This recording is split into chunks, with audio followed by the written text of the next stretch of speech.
नमस्कार, मैं हूं परवेश और आप देख रहे हैं द भारत खबर। शुरुआत करते हैं दिल्ली की 10 बड़ी खबरों की, लेकिन उससे पहले आपसे एक छोटी सी अपील है। अगर आपने अभी तक द भारत खबर चैनल को सब्सक्राइब नहीं किया है तो तुरंत सब्सक्राइब कर लीजिए और बेल आइकन को भी जरूर दबाइए। दिल्ली के सीएम अरविंद केजरीवाल ने कहा है कि कोरोना से दिल्ली वालों को डरने की जरूरत नहीं है। दिल्ली में कोरोना का BF7 का कोई मामला नहीं है। हमने पूरी तैयारी कर रखी है। पिछली बार देखने में आया था कि ऑक्सीजन सिलेंडर को लेकर काफी दिक्कत हुई थी, लेकिन इस बार इसकी कमी नहीं होगी। केजरीवाल ने कहा कि कोरोना की पहली और दूसरी डोज लगभग 100% को लग गई है, लेकिन बूस्टर डोज को लेकर कमी है। उन्होंने कहा कि बूस्टर डोज लोग लगवाएं। मास्क न पहनने को लेकर अरविंद केजरीवाल ने कहा कि केंद्र सरकार की ओर से जो भी आदेश आएगा उसका पालन किया जाएगा। अरविंद केजरीवाल ने कहा कि प्रिकॉशन डोज केवल 24% लोगों ने लगाई है। उन्होंने कहा कि हाथ जोड़कर अपील है कि प्रिकॉशन डोज जरूर लगवा लें। 380 एम्बुलेंस रेडी हैं आज और एम्बुलेंस का इंतजाम करने के लिए कहा है। मोटे तौर पर हम तैयार हैं। भगवान न करे कि भारत में फिर से कोरोना फैले। हम केंद्र सरकार के निर्देश का इंतजार कर रहे हैं। सबसे ज्यादा नॉलेज और विशेषज्ञता केंद्र सरकार के पास है कि हमें कितनी तैयारी करने की जरूरत है।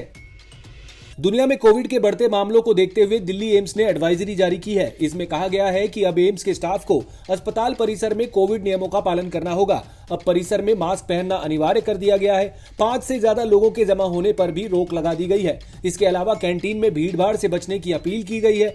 एम्स प्रशासन की ओर से जारी की गई एडवाइजरी के मुताबिक कोविड के प्रसार को रोकने के लिए कर्मचारी स्वच्छता और सैनिटाइजेशन पर जोर दें, सोशल डिस्टेंसिंग मेंटेन करें, हाथ को साबुन से धो लें और सैनिटाइज करें। अधिकारियों के रूम में सिटिंग अरेंजमेंट कोविड नियमों के मुताबिक किया जाए। इसके अलावा हाई रिस्क वाले कर्मचारियों, जिनमें बुजुर्ग, प्रेग्नेंट और अन्य बीमारियों से ग्रसित लोगों को ज्यादा ध्यान रखने के लिए कहा गया है। Delhi chamber of trade and industry ने कोविड के खतरे की आशंका के चलते सरकार से मांग की है कि फिलहाल किसी तरह के आर्थिक प्रतिबंध न लगाए जाएं। सरकार ऐसे कोई प्रतिबंध न लगाए जिससे व्यापारियों का नुकसान हो। वहीं संगठन ने व्यापारियों से भी अपील की है कि वे बाजारों में कोविड-19 नियमों का पालन करें, मास्क पहने और भीड़भाड़ न होने दें। वहीं सरकार से मांग की है कि चीन से आने वाली फ्लाइट और विदेशों से आने वाले लोगों पर निगरानी में सख्ती हो ताकि संक्रमण न फैले। फीफा वर्ल्ड कप के फाइनल में कप्तान लियोनेल मेसी की बदौलत अर्जेंटीना ने 36 साल बाद खिताब जीता।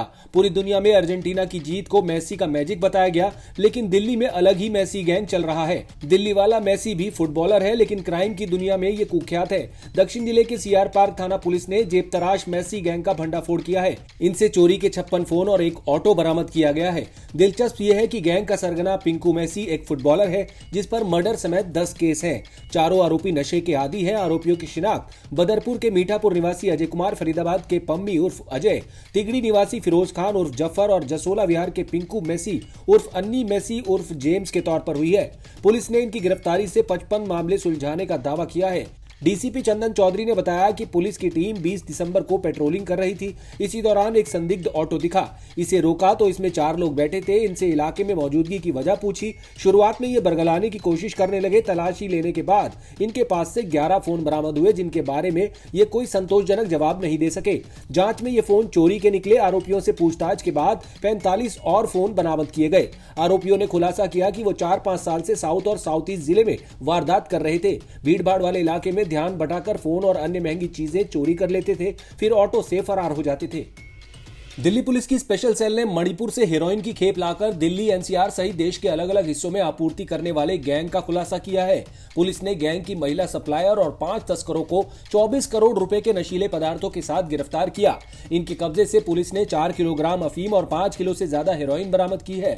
पुलिस ने इनके कब्जे से मोबाइल और i20 कार भी बरामद की है। गिरफ्तार तस्करों की पहचान बरेली के राहुल गुप्ता, प्रतीक गुप्ता, शाहजहांपुर के ब्रजेश कुमार, मजनू का टीला, दिल्ली के रहने वाले संदीप और सुनील, साथ ही मणिपुर की महिला सप्लायर नेमनेहाट चौंगलोई के रूप में हुई है। दिल्ली के कालकाजी निवासी एक युवक को हनी ट्रैप में फंसाकर रविवार शाम को अगवा कर लिया गया। आरोपी मोटी रकम वसूलना चाहते थे, लेकिन जब अपहरण कर ले जा रहे थे तो ऑटो चालक की समझदारी से कालकाजी पुलिस ने मुख्य आरोपी इकरार अली और अनुराधा को गिरफ्तार कर युवक को छुड़ा लिया। दोनों से पूछताछ के बाद तीसरे आरोपी साहिल को भी दबोच लिया गया। पुलिस चौथे आरोपी की तलाश कर रही है। पुलिस ने आरोपियों से पिस्टल, 4 कारतूस और कार भी बरामद की है। दिल्ली के छावला थाना क्षेत्र में पुलिस की एक महिला कांस्टेबल ने फांसी लगाकर जान दे दी। मौके से कोई सुसाइड नोट नहीं मिला। शव को पोस्टमार्टम के लिए भेजकर पुलिस मामले की जांच कर रही है। पुलिस अधिकारियों ने बताया कि गुरुवार सुबह 9 बजे गोयला डेरी इलाके में एक महिला के घर में फांसी लगाकर खुदकुशी करने की सूचना मिली। सूचना मिलते ही पुलिस मौके पर पहुंची और शव को कब्जे में ले लिया। मृतक महिला का नाम गंगा मीणा है। वो दिल्ली पुलिस में बतौर कांस्टेबल काम कर रही थी और इन दिनों सिक्योरिटी विभाग में कार्यरत थी। गंगा मीणा के पति भी दिल्ली पुलिस में कार्यरत हैं और उनकी तैनाती ट्रैफिक पुलिस में है। बताया जा रहा है कि इन दिनों गंगा मीणा संसद की सुरक्षा में तैनात थी। वो दिल्ली पुलिस में 2018 में भर्ती हुई थी। पुलिस ने शव को पोस्टमार्टम के लिए भेज दिया है। पुलिस स्वजन से पूछताछ कर ये पता करने में जुटी हुई है कि आखिर किस कारण गंगा ने ये कदम उठाया। दिल्ली सरकार ने शीतकालीन अवकाश यानी सर्दियों की छुट्टी की घोषणा कर दी है। दिल्ली शिक्षा निदेशालय के तहत दिल्ली के सभी सरकारी स्कूल 1 जनवरी से 15 जनवरी 2023 तक शीतकालीन अवकाश के दौरान बंद रहेंगे। वहीं 9वीं से 12वीं कक्षा के लिए 2 जनवरी से 14 जनवरी 2023 तक रेमेडियल क्लास आयोजित की जाएंगी। यानी कि 8वीं तक के बच्चों की पूरी तरह से छुट्टी रहेगी, लेकिन 9वीं से 12वीं तक के बच्चों के लिए रेमेडियल क्लास चलेंगी। आपको बता दें कि रेमेडियल क्लास को एक्स्ट्रा क्लास भी कहा जाता है और इसमें बच्चों के रिवीजन पर जोर दिया जाता है। शिक्षा निदेशालय के इस सर्कुलर में रेमेडियल क्लास का टाइम टेबल भी आदेशित किया गया है। इसके अनुसार रेमेडियल क्लास के लिए 2 शिफ्ट में स्कूल खुलेंगे। पहली शिफ्ट सुबह 8:30 से दोपहर 12:30 बजे तक चलेगी। वहीं दूसरी शिफ्ट दोपहर 1:30 बजे से 5:30 बजे तक चलेगी। उत्तर प्रदेश, पंजाब, हरियाणा समेत दिल्ली कड़ाके की ठंड से कांप रही है। उत्तर भारत के मैदानी इलाके कोहरे की चादर में लिपटे हुए हैं। मौसम विभाग ने शुक्रवार को दिल्ली में सर्द से अति सर्द दिन और घने कोहरे की संभावना जताई है। गुरुवार इस सीजन का सबसे ठंडा दिन रहा। अधिकतम तापमान सामान्य से 1 डिग्री कम 20.6 डिग्री सेल्सियस और न्यूनतम तापमान भी सामान्य से 1 डिग्री कम 7.2 डिग्री सेल्सियस दर्ज किया गया। सुबह के समय सफदरजंग पर विजिबिलिटी 200 मीटर तक पहुंच गई थी। दिल्ली के कई इलाकों में अधिकतम के साथ साथ न्यूनतम तापमान भी काफी कम रहा। सबसे कम न्यूनतम तापमान 5.3 डिग्री सेल्सियस रिज इलाके में दर्ज हुआ, जबकि अधिकतम तापमान 19.5 रहा। आयानगर, जाफरपुर, मुंगेशपुर, पालम में दिन का तापमान भी काफी गिरा। पालम में अधिकतम तापमान 17.4, आयानगर में 19.3, जाफरपुर में 17.2 और मुंगेशपुर में तापमान 16.5 डिग्री सेल्सियस दर्ज किया गया। मौसम विभाग की माने तो सर्दी और कोहरे से अभी राहत नहीं मिलेगी। 28 दिसंबर तक अभी शीतलहर का प्रकोप जारी रहेगा। इस दौरान अधिकतम तापमान 20 डिग्री और न्यूनतम तापमान 5 डिग्री तक रहने की संभावना है। सुबह के समय कोहरा भी परेशान करेगा।